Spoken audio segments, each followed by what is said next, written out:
ప్రజల సంపద దోసుకుంటున్నారని ఒక స్వతంత్ర సంస్థ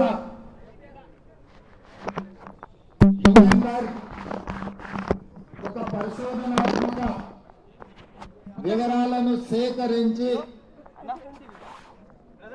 నరేంద్ర మోడీ ప్రభుత్వం ఏ రకంగా ప్రజల ఆస్తులను సెబీ ద్వారా షేర్ మార్కెట్ ద్వారా కొల్లగొడుతున్నారో ఒక సంచలనాత్మకమైన నివేదికనిచ్చి పూర్తి వివరాలను బయటపెట్టిండ్రు. ఆ వివరాలకు సంబంధించి రాజ్యసభలో లోక్సభలో జాతీయ స్థాయిలో శ్రీ మల్లికార్జున్ ఖర్గే గారు, శ్రీమతి సోనియా గాంధీ గారు, శ్రీ రాహుల్ గాంధీ గారి నేతృత్వంలో చట్టసభలలో కొట్లాడడమే కాకుండా सड़क से लेकर संसद तक जगह जगह पे इनके खिलाफ आवाज उठाए, मगर प्रधानमंत्री उनके परिवार ने अदानी को बचाने के लिए जगह जगह पे इनके खिलाफ आवाज उठाए, मगर प्रधानमंत्री उनके परिवार ने अदानी को बचाने के लिए किसी का आवाज सुनने के लिए वो लोग तैयार नहीं है। इसीलिए leader of opposition in Lok Sabha Shri Rahul Gandhi ji Lok Sabha में आवाज उठाकर इनके खिलाफ कार्रवाई करने के लिए जॉइंट पार्लियामेंट्री कमेटी के लिए इन्होंने डिमांड किए, मगर नरेंद्र मोदी जवाब देना छोड़कर 4 दिन पहले ही राज्यसभा लोकसभा बंद कर बाहर भाग गए। इसीलिए आज हमारा अध्यक्ष, राष्ट्रीय अध्यक्ष खरगे जी, हमारे नेता राहुल गांधी जी ने ऐलान किया हर प्रदेश में ईडी ऑफिस के सामने धरना कर इस देश को कैसे अदानी प्रधानी लूट रहे ये बात जनता के सामने रखने के लिए ऐलान किए। इसीलिए आज के तारीख में एआईसीसी से दीपादास मुंशी जी, श्री सलमान कुर्सी जी, हमारे भाई डिप्टी सीएम भट्ट विक्रमार्का जी, मेरे साथ मंत्रियों, एमपी, एमएलसी, एमएलए और कांग्रेस पार्टी के वरिष्ठ नेता, कार्यकर्ता तक हजारों लोग इधर आज जमा होकर राहुल जी आवाज को मदद देने के लिए, राहुल जी आप संघर्ष करो, आपके साथ हम हैं, आपके साथ हम रहेंगे, ये जनता को लूटने वाले को जेल तक भेज देंगे, जेल के अंदर डालेंगे, तब तक हम आपके साथ में रहने के वादा कर सब लोग यहां मौजूद हुए। मित्रुलारा ఈ రోజు ప్రధానమంత్రి గారు పదే పదే రైల్వే స్టేషన్ లో నేను చాయ్ అమ్మి దేశానికి ప్రధానమంత్రిని అయినా అని చెప్తుంటారు. కానీ 2014లో ప్రధానమంత్రిగా నరేంద్ర మోడీ గారు బాధ్యత తీసుకున్న తర్వాత ఈ రోజు వెనక్కి తిరిగి చూస్తే 1947 ఆగస్టు 15 తారీఖు నుంచి దేశ స్వతంత్రం వచ్చినప్పటి నుండి అందుతాయని దేశమంతా భావించింది. కానీ 2014లో ప్రధానమంత్రిగా నరేంద్ర మోడీ గారు బాధ్యత తీసుకున్న తర్వాత ఈ రోజు వెనక్కి తిరిగి చూస్తే 1947 ఆగస్టు 15 తారీఖు నుంచి దేశ స్వతంత్రం వచ్చినప్పటి నుండి 2014 వరకు దాదాపుగా 66-67 సంవత్సరాలు ఈ దేశం 55,000 కోట్ల రూపాయల అప్పులు చేస్తే నరేంద్ర మోడీ గారు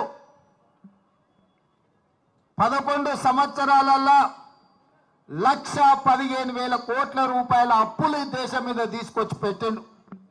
ఇవాళ దాదాపుగా భారతదేశం 1,83 లక్షల కోట్ల రూపాయలు ఈరోజు అప్పుల్లో ఉంటే ఒక్క నరేంద్ర మోడీ గారి నాయకత్వంలోని 16 మంది ప్రధానమంత్రులు చేసిన దానికంటే 2 అంతల అప్పులు తీసుకొచ్చి దేశాన్ని అప్పుల ఊబిలో ముంచిండు. ఇవాళ దేశ ఆర్థిక వ్యవస్థను చిన్నాభిన్నం చేయడమే కాకుండా ఆనాడు చేసే అప్పుల కంటే 2 చేసి ఈ దేశంలో వారు నిర్మించింది కానీ వారు తీసుకొచ్చింది కానీ లేదు. ఆనాడు పండిత్ జవహర్లాల్ నెహ్రూ గారు education and irrigation is our priority అని వారి దేశంలో ఉన్న యూనివర్సిటీలన్నిటినీ సెంట్రల్ యూనివర్సిటీ నుంచి మొదలు పెడితే ఈ దేశంలో ఉన్న పేదలు చదువుకునే అన్ని యూనివర్సిటీలను ఆనాడు పండిత్ జవహర్లాల్ నెహ్రూ గారే మొదలుపెట్టిండ్రు.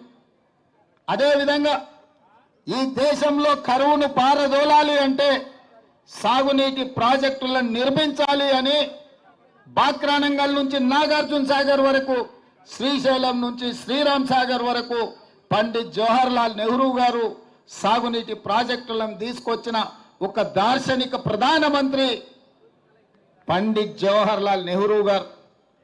ఆ తర్వాత శ్రీమంతులకే అందుబాటులో ఉన్న బ్యాంకులను భూస్వాముల దగ్గర, జామీందారుల దగ్గర, జాగీర్దారుల దగ్గర వేలాది లక్షలాది ఎకరాల భూములను బ్యాంకులను జాతీయకరణ చేసి పేద ప్రజలకు బ్యాంకులను అందుబాటులోకి తీసుకొచ్చి పేదలకు అప్పులు ఇచ్చే విధంగా బ్యాంకులను తీర్చిదిద్దిన నాయకురాలు ఇందిరా గాంధీ గారు. అదేవిధంగా సీలింగ్ యాక్ట్ తీసుకొచ్చి జాగీర్దారులు, జమీందారుల దగ్గర ఉన్న కోట్లాది ఎకరాల భూములను ప్రభుత్వం గుంజుకొని దళితులకు, గిరిజనులకు అసైన్మెంట్ పట్టాల పేరు మీద, పోడు భూముల పట్టాల పేరు మీద శ్రీమతి ఇందిరా గాంధీ పేదలకు భూములనిచ్చి వాళ్ళ ఆత్మగౌరవాన్ని పెంచి ఈ రోజు దేశంలో ఎస్సీ ఎస్టీల దగ్గర భూములు ఉన్నాయంటే శ్రీమతి ఇందిరాగాంధీ గారు చేసిన సాహసోపేతమైన నిర్ణయం. ఈ రోజు పేదల దగ్గర భూములు ఉన్నాయి. అదేవిధంగా మన ప్రధానమంత్రి రాజీవ్ గాంధీ గారు ఉన్నప్పుడు ఆనాడు ఇండస్ట్రియల్ రెవల్యూషన్ రావాల్సిన సందర్భంలో ఇండస్ట్రియల్ రెవల్యూషన్ రాలేదు. ఈ దేశంలో పరిశ్రమలు ఆశించిన మేరకు నెలకొల్పలేదు. ఇప్పుడు సాంకేతిక యుగం మారింది. 21వ శతాబ్దంలోకి మనం వెళ్తున్నాం కాబట్టి ఆనాడు కొంత ఇండస్ట్రియల్ విప్లవంలో వెనుకబడ్డాం. ఈరోజు కంప్యూటర్ విప్లవం, కంప్యూటర్ రెవల్యూషన్ రావాలి దేశంలో అని చెప్పి ఈ దేశానికి కంప్యూటర్ని పరిచయం చేసి సాంకేతిక నిపుణులనిచ్చి ఇవాళ టెలికాం వ్యవస్థను అభివృద్ధి పదం వైపు నడిపించి ఇవాళ ఈ దేశం ప్రపంచంతో పోటీ పడుతుంది. అమెరికాలో సిలికాన్ వ్యాలీ మన చేతుల్లో ఉంది అని అంటే శ్రీ రాజీవ్ గాంధీ గారు తీసుకొచ్చిన సాంకేతిక విప్లవం అన్న సంగతి ఈరోజు మనం చర్చించుకోవాలి. అదేవిధంగా స్థానిక సంస్థలలో ఈరోజు ఇక్కడనే మా మేయర్ గారు ఉన్నారు, చాలా మంది ప్రజాప్రతినిధులు ఉన్నారు. ఇక్కడ మహిళల చేతిలో అధికారం ఉన్నప్పుడే, పరిపాలన ఉన్నప్పుడే పాలన బాగుపడుతుంది, ప్రజాస్వామ్యం మనుగడ సాధిస్తుందని మన దేశంలో మొట్టమొదటి స్థానిక సంస్థలలో ప్రవేశపెట్టి రాజీవ్ గాంధీ గారు పునాదులు వేసిండ్రు. కాబట్టి ఈ రోజు వారి ఆలోచన విధానం ఈ దేశంలో చట్టసభలలో కూడా మహిళా రిజర్వేషన్లు ఇవ్వడానికి పునాదులు వేసిందన్న సంగతి ఈ రోజు మనం చర్చించుకోవాలి. అదేవిధంగా పివి నరసింహారావు గారు సరళీకృత విధానాలు తీసుకొచ్చి ఆర్థికంగా ఈ దేశాన్ని బలోపేతం చేసి అభివృద్ధి పదం వైపు నడిపించడానికి ప్రపంచానికే మార్గదర్శకంగా మనకు పివి నరసింహారావు గారు నిలబడ్డారు. ఈ విధంగా ఈ దేశాన్ని పండిత్ జవహర్లాల్ నెహ్రూ గారు, లాల్ బహదూర్ శాస్త్రి గారు, ఇందిరా గాంధీ గారు, రాజీవ్ గాంధీ గారు, అదేవిధంగా మన తెలంగాణ బిడ్డ పివి నరసింహారావు గారు ఎంతో విజ్ఞతతో భవిష్యత్తును ఆలోచన చేసి భవిష్యత్ తరాల కోసం ప్రాణ త్యాగాలే చేయడమే కాకుండా ఈ దేశం యొక్క ప్రణాళికలు రచించి అన్ని రంగాలలో ఈ దేశాన్ని ముందుకు నడిపించారు. మరి 2014లో నరేంద్ర మోడీ గారు అధికారంలోకి వచ్చిండు. నేను ఇవాళ అడుగుతున్న భారతీయ జనతా పార్టీ నాయకులను, ఆనాడు గుజరాత్ నుంచి నరేంద్ర మోడీ అమిత్ షా గుజరాత్ నుంచి బయలుదేరితే ఆనాడు స్వతంత్రానికి స్ఫూర్తినిచ్చిన మహాత్మా గాంధీ, అదేవిధంగా సర్దార్ వల్లభాయ్ పటేల్ కూడా గుజరాత్ నుంచే వచ్చి ఈ దేశ స్వతంత్రంలో అత్యంత క్రియాశీలక పాత్ర పోషించారు. ఆనాడు స్వతంత్ర పోరాటంలో ప్రపంచంలోనే గుజరాత్కు ఒక గొప్ప గుర్తింపు గౌరవాన్ని మహాత్మా గాంధీ గారు, వల్లభాయ్ పటేల్ గారు తీసుకొస్తే 2014లో అదే గుజరాత్ నుంచి ఇవాళ నరేంద్ర మోడీ, అమిత్ షా బయలుదేరి ఎంత అంతరం, ఎంత వ్యత్యాసం! ఆ ఇద్దరిని చూస్తే ప్రపంచమే నమస్కరించే విధంగా ఉంది. ఈ ఇద్దరిని చూస్తే ప్రపంచాన్ని దోసుకునే వ్యక్తులుగా ఇవాళ ప్రపంచం ముందర కనిపించింది. హమ్ దో హమారే దో అని ప్రకటనలు చూసేది. నరేంద్ర మోడీ, అమిత్ షా కలిసి అదానీ, అంబానీలను ఈరోజు గుజరాత్ నుంచి తీసుకొచ్చింది.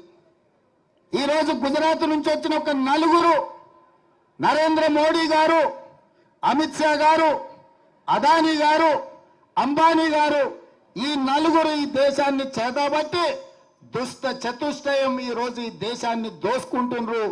దోపిడీలో భాగంగానే సెబీ చైర్పర్సన్ గారు పాల్పడ్డ తప్పిదాల మీద విచారణ చేయండి, తక్షణమే ఆవిడను తొలగించండి, ఆవిడైనా రాజీనామా చేయాలి సెబీ చైర్పర్సన్ గా, లేకపోతే కేంద్ర ప్రభుత్వమే ఆవిడను తొలగించాలి అని మన నాయకుడు రాహుల్ గాంధీ గారు, మల్లికార్జున్ ఖర్గే గారు డిమాండ్ చేశారు.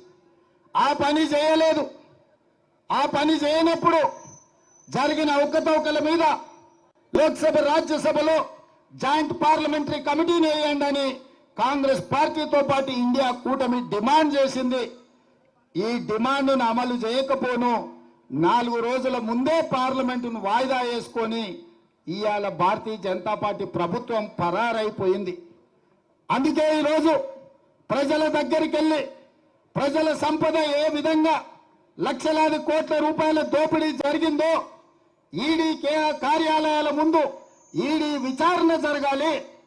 ప్రతి రాష్ట్రంలో ఈడీ అధికారులకు మీరు రిప్రజెంటేషన్ ఇచ్చి ఈ జరిగిన వేల లక్షల కోట్ల రూపాయల దోపిడీ మీద ఈడీ విచారణ జరగాలి, మీరు వెళ్ళి నిరసన తెలపండి అని చెప్పి మన పార్టీ అధ్యక్షుడు పిలిపించాడు. ఈరోజు మనమందరం ఈడ కాంగ్రెస్ పార్టీ అధ్యక్షుడు పిలుపు మేరకు ఈడీ కార్యాలయం ముందు గంటల కొద్దీ నిరసన తెలిపి ఈరోజు దేశ ప్రజలకు మనం చెప్పదలుచుకున్నాం, ఈ జాతి సంపద పేదలకు చెందాల్సింది కేవలం 2 వ్యక్తులకు దోషపెడుతున్నారు. మరో 2 వ్యక్తులన్న సంగతి ఇవాళ ప్రపంచానికి చెప్పాలి, ప్రపంచానికి తెలవాలి అని ఈరోజు మనం నిరసన కార్యక్రమంలో కూర్చున్నాం. ఇది అధ్యక్షుడు ఇచ్చిన పిలుపు కాబట్టి తెలంగాణ రాష్ట్రానికి ముఖ్యమంత్రి అయినా నేను కూడా మీలో ఒక సామాన్యమైన కాంగ్రెస్ పార్టీ కార్యకర్తని కాబట్టి వేలాది మంది కార్యకర్తల మధ్యలో ఇక్కడ కూర్చొని ఈ నిరసన కార్యక్రమంలో పాల్గొనడానికి పార్టీ పిలిపిస్తే ముఖ్యమంత్రి అయినా, ప్రధానమంత్రి అయినా, ఎంత గొప్ప పదవిలో ఉన్నా పార్టీ పిలుపు మేరకు నిరసన కార్యక్రమాలలో పాల్గొనాల్సిందే. అధ్యక్షుడు ఆదేశం మేరకు ఇవాళ ముఖ్యమంత్రిని అయినా నేను ఇక్కడికి వచ్చి నిరసన కార్యక్రమంలో కూర్చున్న. ఇది ప్రజా సంపద దోపిడీ. ఈ దోపిడీని అడ్డుకోవాల్సిన బాధ్యత ప్రతి కాంగ్రెస్ పార్టీ కార్యకర్త మీద ఉన్నది. అందుకే మిత్రులారా, ఇవాళ ఈ దేశం భారీ మూల్యాన్ని చెల్లిస్తుంది. ఈ దేశం ఈ దేశానికి భారతీయ జనతా పార్టీ ముప్పుగా మారింది. ఈ దేశంలో భారతీయ జనతా పార్టీని తొలగించాల్సిన బాధ్యత ప్రతి ఒక్క కాంగ్రెస్ పార్టీ కార్యకర్త మీద ఉన్నది. అదే విధంగా ఇవాళ అతనికంటే గనుడు ఆచంట మల్లన్న అని నిన్న మొన్న బీఆర్ఎస్ నాయకులు ఈరోజు మాట్లాడుతున్నారు. మేము మోడీ మీద కొట్లాడతామన్నారు. మరి ఆ సన్నాసులను అడుగుతున్నా, లక్షల కోట్ల రూపాయల దోపిడీ జరిగితే ఒక్క రోజైనా మాట్లాడినరా మీరు అని. ఎందుకు ఇవాళ బీఆర్ఎస్ వాళ్ళు బీజేపీని ఎందుకు నిలదీస్తలేరు? సెబీలో జరిగిన కుంభకోణం, సెబీకి సంబంధించిన జేపీసీ విషయంలో బీఆర్ఎస్ విధానం ఏందో తెలంగాణ ప్రజలకు చెప్పాలి. మీరు బీజేపీలో విలీనమవుతున్నారంటే కాదు కాదు మేము చర్చలలోనే ఉన్నామంటారు. మీరు విలీనమవుతారో మీరు మలీనమవుతారో మాకు సంబంధం లేదు. ఇవాళ ఈ సెబీలో జరిగిన కుంభకోణం మీద కేసీఆర్ విధానం ఏందో కేసీఆర్ మాట్లాడాలి. ఇవాళ కేటీఆర్ ఎందుకు ఈ విధానాన్ని ప్రశ్నిస్తూ ఈ ట్విట్టర్ తిన్ను తన ట్విట్టర్లో పెట్టట్లేదు అని నేను అడుగుతున్నా. అక్కడికి వచ్చేది అక్కడికి రాంది. ప్రతి చిల్లర మల్లర విషయంలో స్పందించే కేటీఆర్ ట్విట్టర్లో ఎందుకు ఈరోజు ఈ దోపిడీని, ఈరోజు అదానికి అధ్వానంగా ఈ దేశాన్ని దోషపెడుతుంటే ఎందుకు ట్విట్టర్ తిల్లు ఈరోజు మాట్లాడతలేరని నేను అడుగుతున్నా. టీఆర్ఎస్ వాళ్ళకి పట్టిలేదా? ఈ దేశ సంపద దోస్తుంటే బీజేపీకి అనుకూలంగా మీరు ఉన్నారని ఇది ఒక్కటే స్పష్టమైన సాక్ష్యం కదా. నిజంగానే బీఆర్ఎస్ బీజేపీలో విలీనం కాకపోతే, బీజేపీ బీఆర్ఎస్ చీకటి ఒప్పందంలో కాంగ్రెస్ కు వ్యతిరేకంగా కొట్లాడకపోతే ఈ జేపీసీ విషయంలో బీఆర్ఎస్ విధానం ఏందో తెలంగాణ ప్రజలకు చెప్పాలి. ఇవాళ ఆ సన్నాసులు మోడీని, అమిత్ షా గారిని మెప్పించడానికి, సంతోషపెట్టడానికి అంతర్జాతీయ ఎయిర్పోర్టుకున్న రాజీవ్ గాంధీ పేరు తీసేస్తామంటారు. సచివాలయం ముందర ఉన్న విగ్రహాన్ని తొలగిస్తామంటారు. నేను అడుగుతున్నా, మీ తాతలు ముత్తాతలు మీ మొత్తం జాతి వచ్చినా రాజీవ్ గాంధీ గారి విగ్రహాన్ని కూడా ముట్టుకోలేరు. మళ్ళొక్కసారి నేను చెప్పదలుచుకున్నా, రాజీవ్ గాంధీ విగ్రహం మీద చెయ్యేస్తే మీ ఈపు చింతపండు కాకపోతే నా పేరు మార్చుకుంటా అని నేను చెప్పదలుచుకున్నా.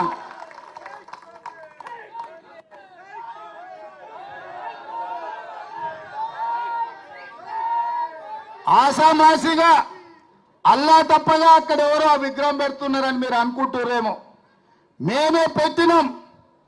ఒక పక్కన అమరవీరుల స్తూపం, ఇంకొక పక్కన తెలంగాణకు పరిపాలన అందించే సచివాలయం, ఆ మధ్యలో రాజీవ్ గాంధీ విగ్రహం.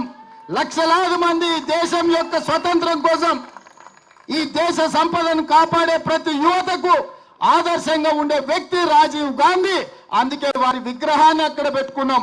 నక్లెస్ రోడ్డు మీదకి వచ్చే లక్షలాది మంది రాజీవ్ గాంధీ గారిని చూసి, వారి విగ్రహాన్ని చూసి స్ఫూర్తి పొందాలి. వారి విధానాలు తెలంగాణ రాష్ట్రానికి స్ఫూర్తినివ్వాలి. తెలంగాణ రాష్ట్రం అభివృద్ధి పదం వైపు నడపాలి అన్నది మా ఆలోచన.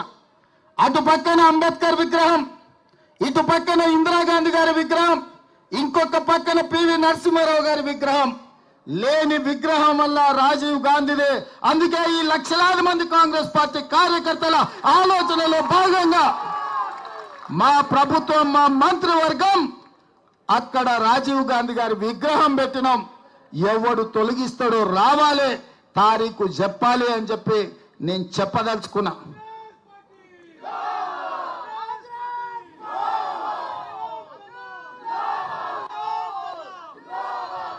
అదే విధంగా 10 ఏళ్ల తర్వాత ఉద్యోగం ఊడినాక, ప్రజలు వంగబెట్టి దంచినాక ఈ సన్నాసులకు తెలంగాణ తల్లి గుర్తొచ్చింది. అక్కడ తెలంగాణ తల్లి పెడితే బాగుంటుందని. మనకేమో ప్రజలకేమో తెలంగాణ తల్లిని పెట్టాలంటుడు. ఆయననేమనుకున్నాం, రాజీవ్ గాంధీ విగ్రహం ఎట్లా పెట్టారు అంటాడు. అందుకే తెలంగాణ తల్లి అంటే సోనియమ్మ కనిపించే తెలంగాణ తల్లి. ఆమె జన్మదినం డిసెంబర్ 9 నాడు. తెలంగాణ రాష్ట్ర ప్రకటన డిసెంబర్ 9, 2009 నాడు కేంద్ర ప్రభుత్వం మన్మోహన్ సింగ్ గారి నాయకత్వంలో చిదంబరం గారు ప్రకటన చేసింది. అక్కడ ఇక్కడ కాదు, ఈ రాష్ట్ర పరిపాలనను అందిస్తున్న సచివాలయం లోపట, బయట ఎక్కడో కాదు, సచివాలయం లోపట డిసెంబర్ 9 నాడు తెలంగాణ తల్లి విగ్రహం పెట్టే బాధ్యత మేము తీసుకుంటాం. ఈ సన్నాసులు 10 ఏళ్ళ అధికారంలో ఉన్న తెలంగాణ తల్లి విగ్రహం పెట్టలే. 10 నెలల లోపలనే తెలంగాణ తల్లి విగ్రహాన్ని పెట్టి ఆ తెలంగాణ తల్లికి నిజమైన వారసులమని నిరూపించుకునే బాధ్యత ప్రతి కాంగ్రెస్ పార్టీ కార్యకర్తదని నేను చెప్పదలుచుకున్నా. అందుకే మిత్రులారా, ఇవాళ మనం రైతు రుణమాఫీ చేస్తే రైతులను రెచ్చగొట్టాలని వాళ్ళ కార్యకర్తలు రైతుల ముసుగులో ధర్నాలు చేస్తారు. నేను ఒక్కటే మాట చెప్పదలుచుకున్నా, ఏ రైతుకు రుణం రాకపోయినా, రుణం మాఫీ కాకపోయినా, ఏ రైతుకు ఏ సమస్య ఉన్నా ప్రతి కలెక్టర్ కార్యాలయంలో అధికారులను కౌంటర్ వేసి కూర్చోబెట్టి మీ సమస్యలు అక్కడ చెప్పుకోండి, వాటిని పరిష్కరించి మీకు రుణమాఫీ చేస్తామని చెప్పినాం. ఆల్రెడీ మా ఆర్థిక మంత్రి బట్టి విక్రమార్క గారు నేను 18,000 కోట్ల రూపాయలు వ్యవసాయ శాఖ ఖాతాలో వేసినాం. అక్కడి నుంచి ప్రతి రైతుకు పంపించండి.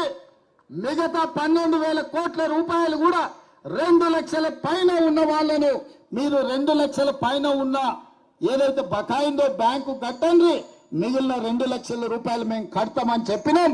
మా రెవెన్యూ మంత్రి గారు కూడా మాట చెప్పిండ్రు. ఇవాళ అంటుండే శ్రీనివాస్ రెడ్డి గారు ఇంకా 12,000 మళ్ళా కడతామన్నాడని, భట్టి గారు 7,000 కోట్లే మేము ఇచ్చినామన్నారని. అన్ని తప్పుడు రాతలు, కారు కూతలు. అందుకే రైతులకు నేను ఒక్కటే మాట చెప్పదలుచుకున్నా, రోడ్డు ఎక్కాలెందుకు, ధర్నా చెయ్యాలెందుకు, మీకు ఆ కష్టం ఎందుకు వచ్చింది? 6 నెలల లోపల 31,000 కోట్ల రూపాయలతోటి 2 లక్షల వరకు రైతులకు రుణమాఫీ చేస్తామని 15 ఆగస్టు లోపల చేస్తామని మాట ఇచ్చిన మేము 18,000 కోట్ల రూపాయలు చెల్లించినాం. బ్యాంకులలో నగదు అందుబాటులో పెట్టినాం. మిగతావి కూడా మాఫీ చేస్తామన్నాం. ఈ సన్నాసులను నమ్ముకొని రోడ్ల మీద తిరిగితే ఆయాసమే వస్తుంది. మీకు ఏదైనా సమస్య ఉంటే కలెక్టర్లను కలవండి, వ్యవసాయ శాఖ అధికారులను కలవండి. ఈ ప్రభుత్వం ఉన్నదే మీకోసం. ఈ ప్రభుత్వం మీ సమస్యలను పరిష్కరించడానికి ఉన్నది. ఈ ప్రభుత్వం ప్రజాపాలనది, ప్రజలకు అందుబాటులో ఉన్నాం. పొద్దున్న లేస్తే వేలాది మందిని మేమందరం కలుస్తున్నాం. నేను అడుగుతున్న ఇవాళ తెలంగాణ సమాజాన్ని, ఎన్నడైనా 6 నెలలకు ఒక్కసారైనా కేసీఆర్ ముఖం చూసినారా? ఫామ్ హౌస్లో బోర్లో వండుకునేటోడు ఇవాళ రోజుకు 18 గంటలు నేను మా మంత్రులు గ్రామాలు తిరుగుతూనే ఉన్నాం కదా, వచ్చిన వాళ్ళనల్లా కలుస్తూనే ఉన్నాం కదా, మీ సమస్యలు వింటూనే ఉన్నాం కదా, మీ సమస్యలు పరిష్కరిస్తూనే ఉన్నాం కదా. మీరు ధర్నా చేయాల్సిన అవసరం ఏముంది? నిరసన తెలపాల్సిన అవసరం ఏముంది? ప్రభుత్వం విననప్పుడు, ప్రభుత్వం మీ మాట ఏం జరుగుతుందో కనుక్కోనప్పుడు మీరు నిరసన తెలపొచ్చు, ధర్నా చేయొచ్చు, రాస్తా రోకో చేయొచ్చు. కానీ ప్రభుత్వమే మీ దగ్గర ఉండి ప్రభుత్వం వింటున్నప్పుడు, ప్రజాపాలన జరుగుతున్నప్పుడు, ప్రజాభవన్లో ప్రజల సమస్యల్ని వారంలో 2 రోజులు మా అధికారులు, మా చిన్నారెడ్డి గారు తీసుకుంటున్నప్పుడు మీకెందుకు కష్టం రైతులారా అని నేను చెప్తున్నా. అందుకే 10 ఏళ్ళు మిమ్మల్ని దోసుకతిన్నారు. కాకులాక గద్దలాక మీ రక్త మాంసాలను పీల్చి పిప్పి వేసిన ఈ సన్నాసులు మళ్ళీ ముసుగులో దొంగలు ముసుగేసుకొని ఇవాళ మళ్ళా మీ దగ్గరకు వచ్చి మభ్య పెట్టాలని చూస్తారు. ఈ దోపిడీ దొంగలే కదా ఈ 10 ఏళ్ళు మిమ్మల్ని దోసుకున్నది. ఈ కేసీఆర్, ఈ హరీష్ రావు, ఈ రామారావే కదా మిమ్మల్ని కొల్లగొట్టింది. ఆ కొల్లగొట్టిన సన్నాసులను 6 నెలల కింద మీరే కదా బొందబెట్టింది. మరి ఆ బొందబెట్టిన వాళ్ళను మళ్ళా గ్రామాలకు ఎట్లా రాణిస్తుండ్రు మీరు ఒక్కసారి ఆలోచన చేయమని రైతులకు విజ్ఞప్తి చేస్తున్నా. మాయ చెయ్యాలని, మిమ్మల్ని మోసం చెయ్యాలన్నదే వాళ్ళ ఆలోచన. 10 ఏళ్లలో వాళ్ళు ఇచ్చింది ఎంత, 10 నెలల్లో మేము ఇచ్చింది ఎంత? అమరవీరుల స్తూపం దగ్గర చర్చ చేద్దాం రాని. రాజీనామా చేయాల్సి వస్తుందని తాటి సెట్టు లెక్క పెరిగిండు కానీ ఆయన పారిపోయి అలా కొత్త మాటలు చెప్తుండు. అందుకే సిద్దిపేటలో మా మైనంపల్లి పోయిండు, రా మాట్లాడదాం ఏందో చూద్దామని. ఆ ట్యాంకల్లో కూడా ఓలే. ఇక నెక్స్ట్ మళ్ళీ జగన్న ఉన్నాడు, జగన్న వస్తాడు తొందరలోనే సిద్దిపేటకి, జగన్న దోల్తా. వాళ్ళు ఏంటంటే అబద్ధాలన్నీ సోషల్ మీడియాలో పెడతారంట. గట్లనే నరేంద్ర మోడీ గారు వాట్సాప్ యూనివర్సిటీలో పెట్టిండు. 400 అన్నాడు. నేను ఆయననే చెప్పిన 240 అని. అవునా? ఒక్క సీట్ అని ఎక్కువ వచ్చిందా? సరిగ్గా గంతే వచ్చింది. రెండోది చెప్పిన పార్లమెంట్ ఎన్నికల్లో వచ్చినప్పుడు నువ్వు శాతనైతే మునగానైతే ఒక సీటు గెలువురా అబ్బా అని అన్నానా? సేవలనే కదా నేను అన్నది. బీఆర్ఎస్కి ఒక్క సీటు కూడా పార్లమెంటు దక్కని అని. ఆ మాట మీద కాంగ్రెస్ పార్టీ కార్యకర్తలు 7 ఇట్లలో డిపాజిట్లు పోగొట్టారు, 15 ఇట్లలో 3వ స్థానానికి నెట్టారు. ఇది కాంగ్రెస్ శక్తి, కాంగ్రెస్ పార్టీ కార్యకర్తల శక్తి. అందుకే ఈరోజు మీకు వచ్చేసారి ఆ 39లో 9 కూడా మిగిలవని చెప్పి నేను సన్యాసులకు చెప్పదలుచుకున్నా. 10 ఏళ్ళు ఎలుగబెట్టిందని, 10 ఏళ్ళు తెలంగాణను తలగబెట్టినోడు 10 నెలలు కాకముందే ఈ ప్రభుత్వం మీద పడి ఏడుస్తున్నాడంటే కాంగ్రెస్ పార్టీ కార్యకర్తలు గ్రామాలలో ప్రజలకు వివరించాల్సిందిగా కోరుతున్నా. ఏది ఏమైనా ఇప్పటి వరకు ఇన్ని గంటలు ఇక్కడ ఉండి ఖర్గే గారు, రాహుల్ గాంధీ గారు పిలుపు మేరకు ఈడీ కార్యాలయం ముందు నిరసన ధర్నాలో పాల్గొని దేశంలో జరుగుతున్న ప్రధాని అదాని దోపిడీని అడ్డుకోవడానికి వచ్చినందుకు మిమ్మల్ని అందరినీ మనస్ఫూర్తిగా అభినందిస్తూ, అక్కడ ప్రధాని అయినా బీజేపీ అయినా ఇక్కడ బీఆర్ఎస్ అయినా దోపిడీకి వ్యతిరేకంగా మనం కొట్లాడదాం. కార్యకర్తలందరూ అప్రమత్తంగా ఉండాలి. మేమందరం అందుబాటులో ఉంటాం. మన అందరం కాంగ్రెస్ పార్టీ కార్యకర్తలం, కాంగ్రెస్ కుటుంబం మీ అందరికి అండగా నిలబడి ఈ కార్యక్రమాలను ముందుకు తీసుకెళ్దామని తెలియజేస్తూ మీ అందరి దగ్గర సెలవు తీసుకుంటున్న మిత్రులారా, జై కాంగ్రెస్, జై జై కాంగ్రెస్. మన రేవంతన్నా నిగ్గదే